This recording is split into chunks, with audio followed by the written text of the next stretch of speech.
प्यारे देशवासियों, नमस्कार।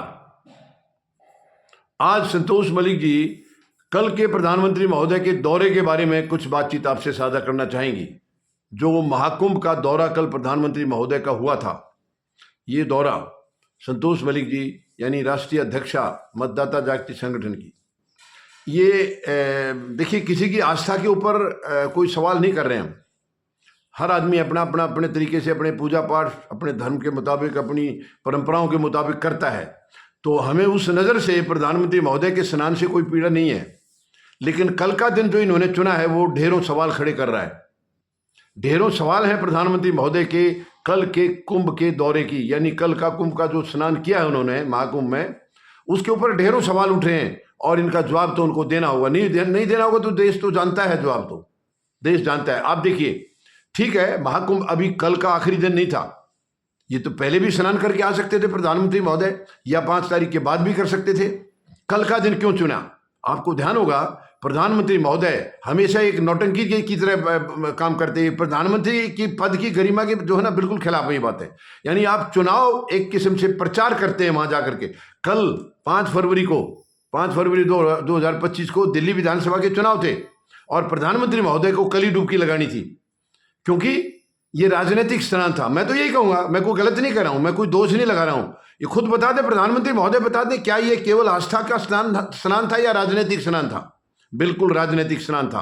और एक बार नहीं है, प्रधानमंत्री महोदय अपने कार्यकाल में टोटल 12 ऐसे आयोजन कर चुके हैं जिस दिन चुनाव थे, जिस दिन वोटिंग थी। वोटिंग के दिन 12 आयोजन, आपको ध्यान होगा 2019 में भी किया था इन्होंने। 2019 में भी ऐसे ही गए थे, ये पूजा की थी और पूरा लाइव टेलीकास्ट हुआ था, यानी उस दिन भी ऐसे, तब भी ऐसे ही किया था।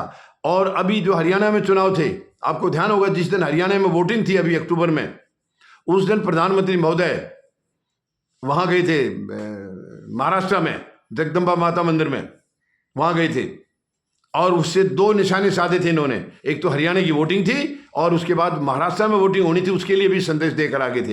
ये शर्मनाक है, किसी भी देश के प्रधानमंत्री के लिए ये शर्मनाक है कि आप इवेंट बनाते हैं, ये राजनीतिक इवेंट होता है इनका, और इलेक्शन कमीशन को इनसे कोई लेना देना है नहीं। एक तो ये हो गया सवालों के घेरे में। दूसरा, इतनी बड़ी ट्रेजेडी हुई थी, इतनी बड़ी ट्रेजेडी, लोगों के आंसू नहीं रुके अभी तक। तो कल ही प्रधानमंत्री महोदय वहां स्नान करने पहुंच गए हैं और एक शब्द इनके मुंह से निकला नहीं है उनके बारे में। इतने सारी मौतें हुई हैं, उनका अभी तक आंकड़ा भी सरकार दे नहीं रही है। कोई 500 बता रहा है, कोई 1000 बता रहा है, कोई 1500 बता रहा है, सरकार 30 बता रही है। उसके ऊपर भी सवाल या निशान खड़े हैं। उनके लिए अभी या तो तुरंत जाते, अगर इनको उनके प्रति कोई हमदर्दी थी तो तुरंत जाते ट्रेजेडी के तुरंत बाद, पर इतना 5-6 दिन इंतजार, 6-7 दिन क्यों किया? या और बाद जाते, कल का चुनाव दिल्ली का खत्म हो जाने देते। लेकिन प्रधानमंत्री महोदय ने हमेशा ऐसे ही किया है। लोकसभा के चुनाव जो हुए थे अभी 30 मई को, ये जगन्नाथ मंदिर में थे उड़ीसा में, उस दिन भी वोटिंग चल रही थी। तो कहने का मतलब है प्रधानमंत्री महोदय हमेशा एक इवेंट बनाते हैं। और कल का दिन आप देखिए, उधर से हमारे भारतीय आए थे, 104 भारतीयों को बेइज्जत करके अमेरिका ने भेजा है, हथकड़ी और बेड़िया लगा के। उनके लिए प्रधानमंत्री महोदय के मुंह से एक शब्द नहीं निकला है, एक शब्द नहीं निकला। ऐसी थी तो कम से कम उनसे मिल लेते। आप तो मिलते हो ना अपनी तारीफ के लिए, जिससे भी आपका दिल करता तुरंत मिलते हो, तो कल इनसे क्यों नहीं मिले? ये बेइज्जत करा करके वहां से, मतलब देश की बदनामी करके अमेरिका ने भेजा है, आपके मुंह से एक शब्द भी नहीं निकला है। तो प्रधानमंत्री महोदय, आप स्नान करिए, डुबकी लगाइए, आस्था में हमें कोई एतराज नहीं है, लेकिन कृपया उसको राजनीतिक इवेंट मत बनाइए। इस पद की गरिमा के खिलाफ है ये। मुझे नहीं समझ में आ रहा आपकी मानसिकता किस किस्म की है, आपको इन चीजों से क्यों कोई फर्क नहीं पड़ता है।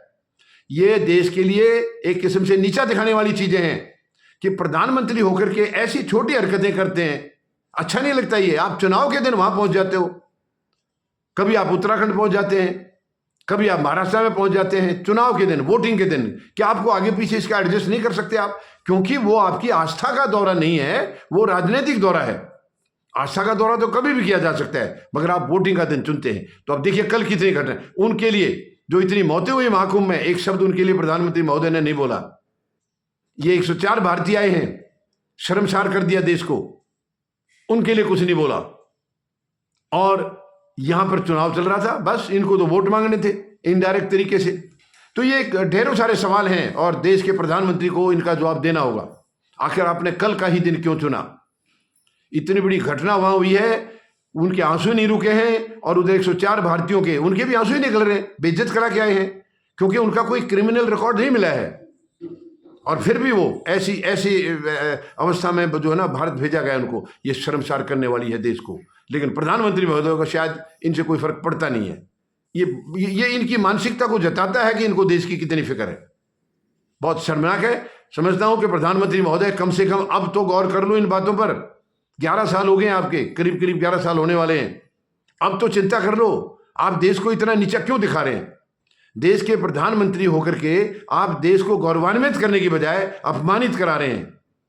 यह बहुत ही शर्मनाक है, बहुत ही शर्मनाक है। उम्मीद है प्रधानमंत्री महोदय कुछ थोड़ी बहुत इससे सबक लेंगे और अपने एटीट्यूड में या इस पद की गरिमा के प्रति कुछ फिक्र करेंगे, ऐसी मैं उम्मीद लगा रहा हूं।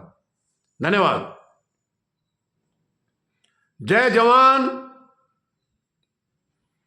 जय किसान, जय हिंद।